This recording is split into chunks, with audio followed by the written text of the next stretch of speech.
পুরুষদের জন্য এমন কিছু জিনিস ব্যবহার করতে হবে, ঘ্রাণ পাওয়া যাবে, মাগার দেখা যাবে। তার মানে এটা কি? মেহেদি জিনিস হলো মহিলাদের জন্য, এটা পুরুষদের জন্য মেহেদির ঘ্রাণ আছে নাকি? ওটা দেখা যায় কিন্তু ঘ্রাণ পাওয়া।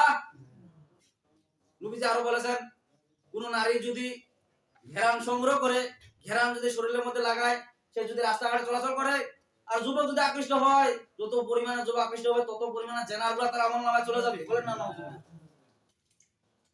ঘ্রাণ এই জন্য পুরুষদের জন্য আসলে ঘ্রাণ, কারণ পুরুষের শরীর মনে করেন যে ওরা সবসময় মাঠে ঘাটে থাকে, কাজ কাম করে, ওদের শরীরে দুর্গন্ধ আসে। আর মহিলারা তো পর্দা কিনা বলে, আর যারা যে মহিলারা মনে করেন যে মাঠে ঘাটে কাজ করে, ওটা মহিলা না, মহিলা জাত না, ঠিক কিনা বলে। বিশ্বনবীজি ওখান থেকে সিনা চাক করার পরে বিশ্বনবীজি ওটা ধৌত করা হবে।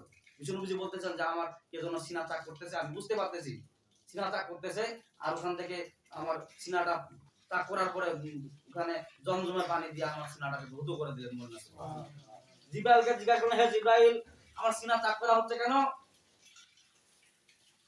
জিবরাইল আলাইহিস সালাম বলেন যে হুজুর, আপনি সিদরাতুল মুনতাহা পাড়ি দিয়ে আল্লাহর সাথে দিদার করবেন, এজন্য আপনার সিনা তাক করা হচ্ছে, কারণ আমি ওখানে যেতে পারবো না। এত পরিমাণের ভোল্টেজ পাওয়ার আপনার আমি অন্তরে ঢুকাই দিচ্ছি, আপনার একটা পশম উপরে যাবে না। বলেন না সুবহানাল্লাহ? কারণ আমি সিদরাতুল মুনতাহার উপরে যাইতে পারবো না, আপনি যাইতে পারবেন। আমি যদি যাই আমার 450 পাকা পুরো সারকার হয়ে যাবে, কিন্তু আপনার একটা পশম পর্যন্ত পুরা যাবে না। এইজন্য ওই পরিমাণের ভোল্টেজ আপনার ভিতরে দেওয়া হচ্ছে। বলেন না সুবহানাল্লাহ? মানে ব্যাটারির ভিতরে যদি একটা 12 ভোল্টেজ যদি থাকে পাওয়ার, সে কি 16 ভোল্টের কাজ করতে পারবে?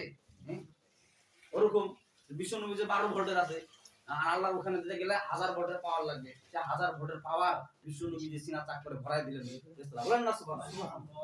এজন্য কি সিদরাতুল মুনতাহা পাড়ি দিয়ে বিশ্বনবী যাইতে পারছেন। বলেন না সুবহানাল্লাহ? এমন একটা বরাকের মধ্যে চললেন, সেই বরাকটা এমন বরাক, খচ্চরে যাতে ছোট গাধার মতো বরাকটা। জিবরাইল আলাইহিস সালাম বিশ্বনবীজি বলতেছেন যে বরাকটা চলাকালীন আমি যত দূর তাকাই তত দূর সেকেন্ডের মধ্যে চলে যায়। বলেন না সুবহানাল্লাহ? কেমন বরাক আল্লাহ দিয়েছে। এই বরাক থেকে আবিষ্কার করছে রকেট, এই যে কি বিদ্যুতের গতিতে রকেট চলে যায়, ঠিক কিনা বলে? ওরকম ওই বদিক দিয়ে ফলো করে দেখতেছে গিরি সিদরাতুল মুনতাহা বিশ্বনবীজি গেল কেমন করে। আগের লোকে সাহাবীরা বিশ্বাস করতো, কিন্তু যারা আবু জেহেল মার্কা তারা কোনদিন বিশ্বাস করেনি। হ্যাঁ, গাঁজাখড়ি কথা বলে কেমন করে, বলে এত পুরো আসমান কিংগিরে চলে যায়, যেতে পারবে কেউ? তখন যে রকেট আবিষ্কার করলেন, দেখাই দিলেন যে দেখ, হয় না। আর তখনকার যুগে যদি যখন রকেট আবিষ্কার করা হয় নাই, যখন হেলিকপ্টার আবিষ্কার হয় নাই, তখন যদি বলা হয়তো যে 8-10 ঘন্টার মধ্যে সৌদি আরব যাওয়া যায়, মাঝে বলতে যে হুজুরের মাথা খারাপ হয়ে গেছে, গাঁজা খাইছে বোধ হয়, ওদের মাথা খারাপ হয়ে গেছে, ওই জন্য উল্টা বলতেছে। আর এখন বিশ্বাস করবে কিনা? ঠিকই তো 8-10 ঘন্টার মধ্যে সৌদি আরব পৌঁছে গেছে, ঠিক কিনা বলে? আর তখনকার যুগে লোক বিশ্বাস করতো। তো বিশ্বনবীজি সিনা চাক করার পরে বলা হয় যে মসজিদুল হারাম থেকে তিনাকে নেওয়া হইলো মসজিদুল আকসার মধ্যে যখন নিয়ে যাওয়া হইলো, তখন সমস্ত পয়গম্বরকে আল্লাহ পাক ওখানে উপস্থিত হওয়ার জন্য ঘোষণা দিয়ে দিলেন। যখন ঘোষণা হয় না, এলা না আপনারা অমুক সময় থাকবেন, অমুক সময় আলোচনা হবে, এরকম হবে। বিশ্বনবী যে আসবেন, পাওয়ারফুল নবী। তার মানে কি? পাওয়ারফুল নবী, প্রধান আকর্ষণ। যিনি জান্নাতের মধ্যে কি করবেন বলেন দেখি? জান্নাতের মধ্যে বিশ্বনবী কুরআন তেলাওয়াত করবেন। বলেন না? মানে বক্তা তিনি নিজে স্বয়ং। প্রধান আকর্ষণ বক্তা যখন আসে, লোকজন বেশি হয় না কম হয়? দ্বিতীয় বক্তা তৃতীয় বক্তা ফেল। মানে দাউদ আলাইহিস সালাম হলেন তৃতীয় বক্তা, তারপরে দ্বিতীয় বক্তা কোন ইব্রাহিম, প্রধান বক্তা হলেন বিশ্বনবীজি জান্নাতের মধ্যে। আর সভাপতি স্বয়ং আল্লাহ তাআলা নিজেই। এখনকার সভাপতি তো খালি মানে গুদাগুদি করে মাহফিল, এটা পাওয়া যাবে না, এটা কথা পাওয়া যাবে না, রাজনীতি করা যাবে না, এটা করা যাবে না, ওটা যাবে না। অথচ রাজনীতি আল্লাহ পাক বিশ্বনবীকে মেরাজের রাতেই দিয়েছেন। বলেন না সুবহানাল্লাহ? খালি নামাজ দেন নাই, রাজনীতিও দিয়েছে। তার মানে কি? আপনার দেশ পরিচালনা কিভাবে চালাবেন আমার কাছ থেকে নিয়ে যান, ওই অনুযায়ী আপনি কোরআন রাষ্ট্র চালাবেন, ঠিক না? আল্লাহ পাক সেই কথা বলেছেন, ওয়া মাল্লাম ইয়াহকুম বিমা আনজালাল্লাহু ফাউলাইকা হুমুল কাফিরুন। আল্লাহু আকবার। আল্লাহ পাক বলেন, হে রাসূল, ওয়া মাল্লাম ইয়াহকুম বিমা আনজালাল্লাহ, যারা কুরআন হাদিস দিয়া যারা দেশ পরিচালনা করে না, ফাউলাইকা হুমুল কাফিরুন, তারা সলিড কাফের। কোন মুফতি সাহেবের জন্য ফতোয়া রাখে দিলেন না, আল্লাহ পাক নিজেই মুফতি সাজে আনে ফতোয়া দিয়ে দিলেন কোরআনের মধ্যে। বলেন না সুবহানাল্লাহ? একবার বলে ক্ষান্ত হলেন নাই, আরো পরে আয়াত, আরো 2টা আয়াত কাফের দিলেন, যারা কুরআন হাদিস দিয়া যারা দেশ চালায় না, রাষ্ট্র চালায় না, যারা বিচার করে না, তারা কাফের। পরে আরো আয়াতে আল্লাহ পাক বলেন ওয়া মান লাম ইয়াহকুম বিমা আনজালাল্লাহু ফাউলাইকা হুমুল ফাসিকুন। আল্লাহু আকবার। হে রাসূল, আপনি শুনে নেন, যারা কুরআন হাদিস দিয়া যারা দেশ পরিচালনা করে না, যারা বিচার করে না, যারা ফয়সালা করে না, তারা সলিড কি ফাসিক। ফাসিক মানে কি? ফাসিক ব্যক্তি। আল্লাহ পাক তারপরে আরো আয়াত বলতেছেন, আর বলতেছেন খেয়াল করেন, আল্লাহ আরো গালি দিচ্ছেন ওয়া মান লাম ইয়াহকুম বিমা আনজালাল্লাহু ফাউলাইকা হুমুজ জালিমুন। আল্লাহু আকবার। আল্লাহ পাক বলতেছেন যে হে নবীজি বলতেছেন আল্লাহ পাক কোন মুফতি সাহেবের জন্য ফতোয়া রাখে দেন নাই, আল্লাহ পাক স্বয়ং নিজেই মুফতি সাহেব হ্যাঁ ফতোয়া দিয়া দিবেন অলরেডি। যারা কোরআন হাদিস দিয়া যারা দেশ চালনা করে না, যারা পরিবারকে নিয়ন্ত্রণ করে না, তারা সলিড জালিম। তার মানে কি ওখান থেকে কি এটা কি কোরআনের বাইরে আয়াত নাকি? বলেন দেখি। কোরআন তো ওখান থেকে নিয়ে আসছে, মেরাজে নিয়ে আসে, নাজিল তো হচ্ছে রমজান মাসে, ঠিক কিনা বলেন? হ্যাঁ, কোরআনও নিয়ে আসে, নামাজও নিয়ে আসে, নামাজ পড়ি কিন্তু দেশ চালানা ওদিকে বেরে ফেল, ঠিক কিনা বলেন? ওইজন্য আমরা বিশ্বাসও করি না। তো বাইতুল মুকাদ্দাসের ভিতরে যখন বিশ্বনবীজি প্রবেশ করলেন, প্রবেশ করার সাথে সাথে সমস্ত পয়গম্বররা ওখানে উপস্থিত। ইব্রাহিম বললেন আমি তোর বাপ হই, মানে আমি নামাজ পড়াবো, ঠিক না? জাতির পিতা কে বলেন দেখি? তাহলে নবীদের পিতা কে হচ্ছে? বিশ্বনবী তো মুসলিম নাকি না অন্য ধর্মের লোক? ইব্রাহিম আলাইহিস সালাম বলতেন, আল্লাহ পাক বলেন মিল্লাতা আবিকুম ইব্রাহিম হুয়া সাম্মাকুমুল মুসলিমিন। আল্লাহু আকবার।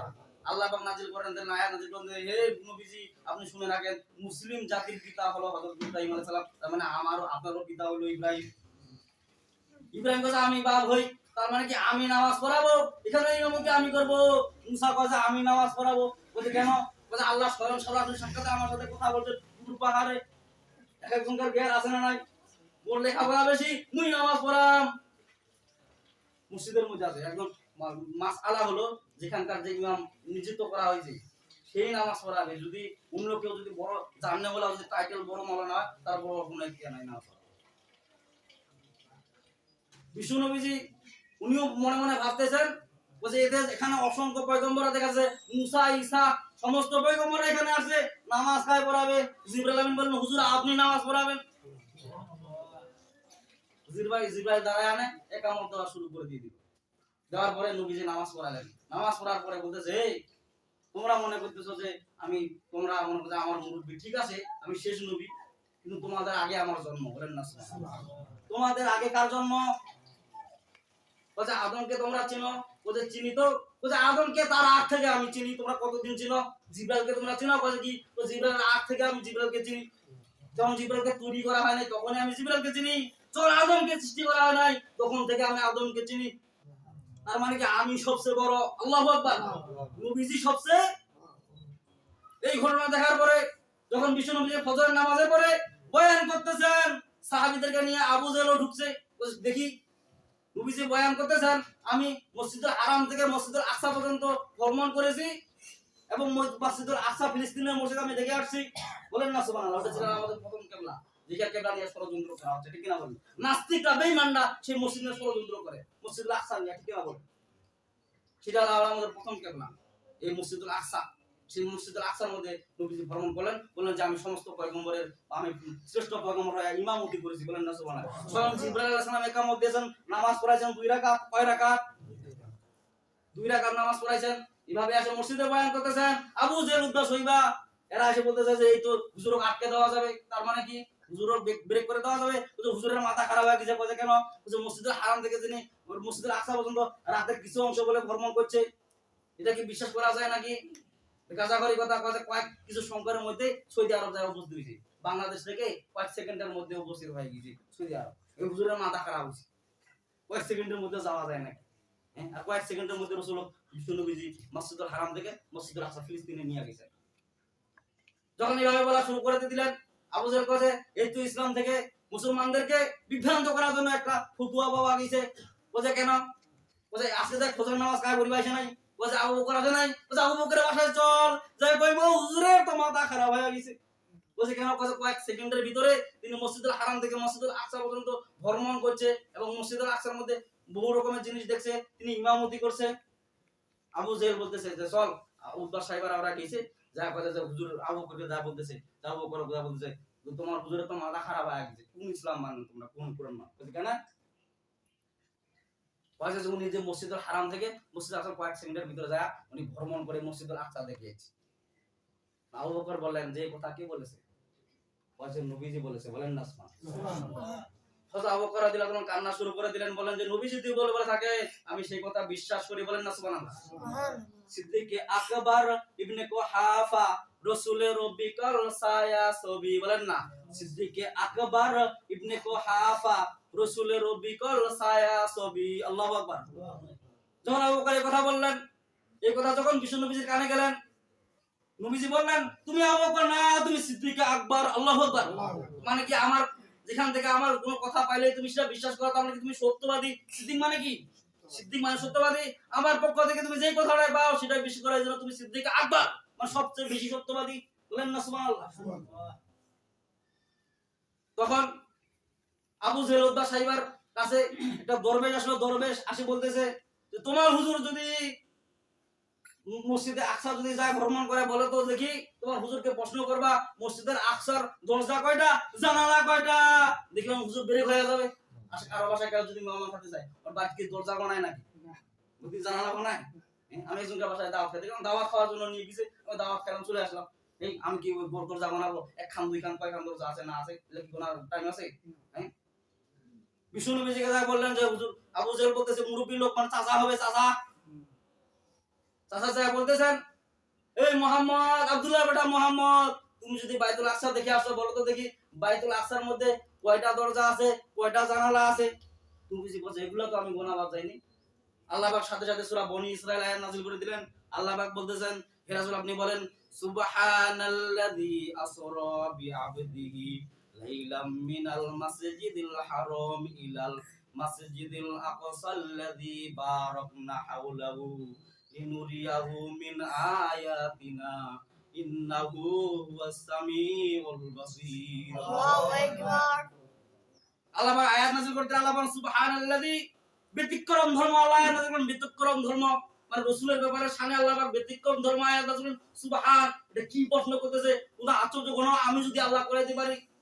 আল্লাহ পাক বলেছেন সুবহানাল্লাযী, ব্যতিক্রম ধর্ম ওই মহাসত্তা, আসরা বিআবদিহি লাইলাম মিনাল মাসজিদিল হারাম, আমার বান্দাকে যদি আমি রাতের কিছু অংশ মসজিদুল হারাম থেকে ইলাল মাসজিদিল আকসাল্লাযী যদি আমি ভ্রমণ করতে পারি, তোদের কোনটা পেটে ব্যথা? আমার উম্মতকে, আমার বান্দাকে আমি কি দিব না দিব ওটা আমার ব্যাপার, ঠিক না বলেন? ওটা কারো না গোলানো চলবে নাকি? খালি আমি রাসূলকে আমি বাইতুল আকসার মধ্যে আনে খালি কিছু ওই মর্যাদা দেনে, তারপরে কি করছি? বারাকনা হাওলাহু লিনুরিয়াহু মিন আয়াতিনা ইন্নাহু হুয়াস সামিউল বাসীর। আল্লাহু আকবার। আল্লাহ পাক বলতেছেন আল্লাযী হাওলাহু বারাকনা, আমি ওই এলাকাটা মসজিদুল আকসার এলাকাটা বরকতময় আমি করে দিয়েছি এই রাসূলের আগমনে। বলেন না সুবহানাল্লাহ। কোন একটা যখন প্রধান লোক যখন কোন জায়গায় যায় ওই জায়গাটা ধন্য হয়ে যায়, ঠিক না বলেন? বলেন যে আমি বাইতুল আকসাকে ধন্য ছিল না, নবীজি আসার কারণে আমি বাইতুল আকসাকে ধন্য করে দিয়েছি। বলেন না সুবহানাল্লাহ। আর বলতেছেন তোমরা যে এই বিষয়ে যে তোমরা কথাবার্তা বলতেছো, ইন্নাহু হুয়াস সামিউল বাসীর, সেই কথাগুলো আমি দেখনেওয়ালা, শুননেওয়ালা। যখন যখন এই কথা বলা শুরু করে দেন, মসজিদের আকসার দরজা কয়টা, জানালা কয়টা, যখন এইভাবে কথা বলতেছেন, রাসূল তো কিছু উত্তর দেন না, একমাত্র ওহী ছাড়া কার কই ছাড়া আল্লাহ পাক যতক্ষণ পর্যন্ত কিছু বলতে পারেন না, নবী ততক্ষণ পর্যন্ত কোনো কথা। জিবরাইল আমিন নবীজির কাছে উপস্থিত, বলা হয়েছে বাইতুল আকসা হাতের মধ্যে উঠাই নিয়া নবীজির সামনে বলতেছে যে হুজুর আপনি জানালা দরজা গোনার কয়টা আছে? নবীজি বলেন আহাদা ইসনা সালাসা আরবা খামসা সিত্তা সাবা সামানা তিসা আশারা। আল্লাহু আকবার। জানালা দরজা গনে শেষ করার পরে বলতেছে এ আবু জেহেল তুই বাইতুল আকসা দেখে এতগুলা দরজা আছে, এতগুলা জানালা আছে। আল্লাহু আকবার। বলে না আমি কাজা করে প্রশ্ন করব, আমি বিশ্বাস করি না, আমি যা নিজে যা দেখে আসবো সে নিজে যা দেখেছে নবী যা বলেছেন তাই সত্য হয়ে গেছে। বলেন না সুবহানাল্লাহ। রজব শাবানের বরকত দাও, রমজান এলে গুনাহ ঝরাও। রজব শাবানের বরকত দাও, রমজান এলে গুনাহ ঝরাও। সপ্তাহ গেলে তুমি বরকত দাও, জুমার দিনও তুমি গুনাহ ঝরাও। রজব শাবানের বরকত দাও, রমজান এলে গুনাহ ঝরাও। এই যে রজব, শাবান, রমজান, এই মাসগুলো আল্লাহ পাক বরকত দেয় এবং রমজান মাসে বান্দাকে আল্লাহ একদম স্পেশাল সুলিপ করে দেয়। বলুন সুবহানাল্লাহ। তার মধ্যে কোনো গুনাহ থাকে না। যে রজব, শাবান আমাদের সামনে এই অতিবাহিত হচ্ছে, রজব শেষের দিক চলে যাচ্ছে মনে করতে। এই মেরাজের রাত্রে এই ঘটনা এরকম। বলা যে বিষ্ণু নবী রজব মাসে বেশি বেশি করে নফল নামাজ পড়তেন এবং দান সদকা করতেন, বেশি বেশি করে নফল রোজা রাখতেন। আবার শাবান মাসে ওই একই কাজ করতেন। আর রমজান মাসে আরো বেশি পরিমাণে দানের সংখ্যাটা বাড়ায় দিতেন। কারণ একটা কাজ দান করলে কয় টাকা সওয়াব পাওয়া যাবে বলুন দেখি? কয় টাকা সওয়াব পাওয়া যাবে? কেউ যদি নফল নামাজ পড়ে কোন নামাজের সওয়াব দিবে? ফরজ নামাজের সওয়াব দিবে। এই তো আপনারা তামাম জানেন, কিন্তু দানের সময় খালি ভেজাল করে। ঠিক না বলেন? এজন্য রজব এবং শাবান, রমজান মাসে বেশি বেশি করে দান সদকা করার আল্লাহ তাআলা আপনাদের সবাইকে তৌফিক দান করুন। ওয়া আখিরু আলহামদুলিল্লাহি রাব্বিল আলামিন। তাদের সুন্নাত বাকি আছে।